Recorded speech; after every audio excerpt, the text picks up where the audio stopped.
بسم اللہ الرحمن الرحیم۔ السلام علیکم ورحمۃ اللہ۔ آج کل امیر ہوں یا غریب، سب کا ایک ہی رونا ہے کہ ہمارے ہاں سے برکت ختم ہو گئی ہے۔ لوگوں کی زندگیوں میں سے، مال و دولت میں سے، حتیٰ کہ ہر چیز میں سے برکت ختم ہوتی جا رہی ہے۔ اس کے کچھ اسباب ہیں جو آج ہم آپ کے ساتھ شیئر کریں گے۔ اس حدیث میں آپ دیکھ سکتے ہیں کہ حضرت عائشہ رضی اللہ تعالیٰ عنہ فرماتی ہیں، آپ صلی اللہ علیہ وآلہ وسلم ایک مرتبہ گھر تشریف لائے، روٹی کا ٹکڑا رکھا ہوا دیکھا، اس کو صاف کیا، پھر کھا لی اور فرمایا، عائشہ اچھی چیز کا احترام کیا کرو، کیونکہ یہ چیز یعنی روٹی جس قوم سے چلی گئی تو وہ دوبارہ لوٹ کر نہیں آتی۔ اس حدیث کو ہم سامنے رکھ کے اپنی زندگیوں کا اندازہ لگا سکتے ہیں کہ ہم لوگ کتنی قدر کرتے ہیں۔ اس کے علاوہ کچھ اسباب ہیں جن میں سے نماز میں سستی کرنا، گناہ کرنا، خصوصاً جھوٹ بولنا، نیک اعمال میں ٹال مٹول کرنا، بغیر ہاتھ دھوئے کھانا کھانا۔ آج ہم اپنی زندگیوں کو دیکھ لیں کہ یہ تمام چیزیں ہم میں پائی جاتی ہیں اور پھر ہم رونا روتے ہیں کہ ہماری زندگیوں میں برکت نہیں ہے۔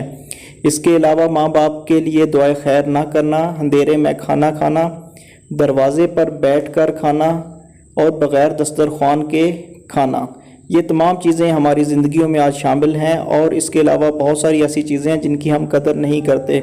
مزید دانتوں سے روٹی کترنا، چینی یا مٹی کے ٹوٹے ہوئے برتن استعمال میں رکھنا، کھانے کے بعد جس برتن میں کھانا کھایا اسی میں ہاتھ دھو لینا، یہ وہ تمام اسباب ہیں جن کی وجہ سے بے برکتی آتی اور برکت ختم ہو جاتی ہے۔ کھانے پینے کے برتن کھلے چھوڑ دینا، آج کل ہر گھر میں اسی طرح یہ دسترخوان پر گرے ہوئے کھانے وغیرہ کے جو ٹکڑے ہوتے ہیں ان کو نہ کھانا اور ان کو اٹھانے میں سستی کرنا۔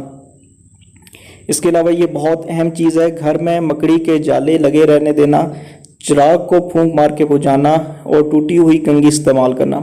آخر میں مشائخ نے یہ فرمایا کہ دو چیزیں کبھی بھی جمع نہیں ہو سکتی، ایک مفلسی اور دوسری چاشت کی نماز۔ آج کل ہم لوگ کتنے لوگ ہیں جو چاشت کی نماز پڑھتے ہیں، اپنی زندگیوں کی طرف